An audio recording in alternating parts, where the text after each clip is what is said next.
Менин суроом мындай да азыр көп пландарды айтып кеттиңер, аткарылган иштерди айтып кеттиңер, анан алдыда коюлган пландарды айтылбады. Анан эгер ушул пландар өлкөдөгү коррупцияны жоюуда жоюлбаса, чындыгында ишке ашыруу кыйын эле болуп калат да. Анан мына коррупция менен күрөшүү деп жарыяланды, иштер аткарылып атат. Мындайча айтканда, арам акчаларды адалдагандар кармалып атат. Анан бир көп убакыттагы бир немени албай эле, мына бир 2-3 күн мурун президенттин администрациясынын ырайым берүү комиссиясынын жооптуу катчысы кармалып отурат, ушу пара алуу мененчи. Мындайча айтканда, бул сиздин кол алдыңызда эле иштеген кызматкер болуп атат да. Ушуну кандай түшүнсөк болот, же сиз кандай түшүндүрүп бере аласыз? Данияр мырза, жакшы суроо бердиңиз. Бул жигит боюнча мен жай айларында эле, ушу жаз айларында болсо керек, ушундай маалымат келген. Баягы маган кептин ачыгын эле айтайын, эч нерсе жашырын эч нерсеси жок. Чолпон Жакыпова эжекебизди кабыл алдым эле. Ошол мезгилде ошо киши айткан. Ушул жарандык берүүдө, анан жанагы помилование, ырайым суроодо ушундай акча алып атат деген сөздөр чыгып атат деп. Мен ошондо ушу жигитти чакырып туруп айттым элем. Анда кармал эле келе маалымат гана келген.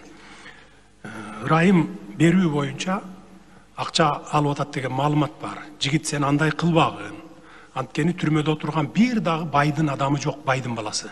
Же бир бай чиновник жок. Ырайым сурагандын баары айылда бир кедей адамдардын балдары. Анан ал эн атасына чалып, айылдагы болгон жалгыз саап ичип отурган уюн саттырып, же минип жүргөн атын, коюн саттырып, анан сага акча келип берет эгер берсе. Ошол акча сага жукпайт. Кем карычыңды бүтөбөйт, ал сени толтурбайт. Мындай кылбагын. Бере тургандарга ырайымды мындай эле жөн эле беребиз. Дегенде жок, мен андай албай элемин деген. Анан акыркы ушу 1,5 айда маалымат келди. Анан улуттук коопсуздук разработкага ала баштады. Мен айттым, коррупцияга аралашып аткан болсо, акча талап кылып аткан болсо, мейли ким болбосун, керек болсо менин бир тууганым болсо да алып барып камагыла дедим. Эгерде алып аткан болсо деп. 1 айда аркасынан түштү, кармады, камады. Бул жерде эч кимге жашыруун эч нерсе жок. Мурдакы бийликтегилердей болуп, мен муну жашырып коеюн, коомчулукка уят, администрация президент ушинтип заниматься этип атыптыр деп айтпасын деп жашырып койсок деле болот эле. Жашыруун камап эле эчтеке коомчулукка маалымат чыгарбай койсок деле болот беле. Буга чейин чыкпай эле келген да. Камап коюп, кайра чыгарып коюп эле ошо менен кызматтан бошотуп коюп келген да.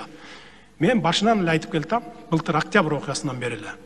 Кимде ким коррупцияга аралашкан болсо, жеке чөнтөк кызыкчылык иштеген болсо, аеосуз жазаланат деп айттым. Мына ошол биз сөзүбүз менен ишибиздин дал келгени десек болот. Жашыра турган эч нерсе жок бул жерде. Чоң рахмат. Мындан ары дагы бардык кызматкерлерге, министрликтерге, өзүбүздүн аппаратка эскертүү бердик. Кимде ким эгерде ушундай коррупция менен заниматься эте турган болсо, ушундай паракорчулук менен шугулдана турган болсо, жазасын аласыңар деп. Рахмат. Рахмат. Экинчи микрофон Индира Камчыбекова кабар. Дагы бир кошумча айтып кетейин, ошого өзүңүздөр билесиздер, мындан бир 4-5 ай мурда баягы жаңы цифровизация министрин коюп, жаш баланы. Мына эми тезирээк алдыга жылдыр дегенде, адагы пара сураган жеринен алып барып камап койгонбуз. Аны деле жашырып жумуштан алып койсок болот эле, бизге сөз тийбесин деп. Бирок биз андан коркпошубуз керек. Мына ушундай жолдор менен кетсек гана биз коррупцияга аралашкан чиновниктерди тез арада тазалай алабыз. А эгерде жашырып жүрө берсек, анда алар башкалар дагы көнүп алат. Мяган эми эптеп эле кызматтан кетирип эле тим калат экен, жазамды тартпайт экен деген мындай психикалык өзүндө немеси калып калат да. Ошон үчүн биз аябашыбыз керек эч кимди.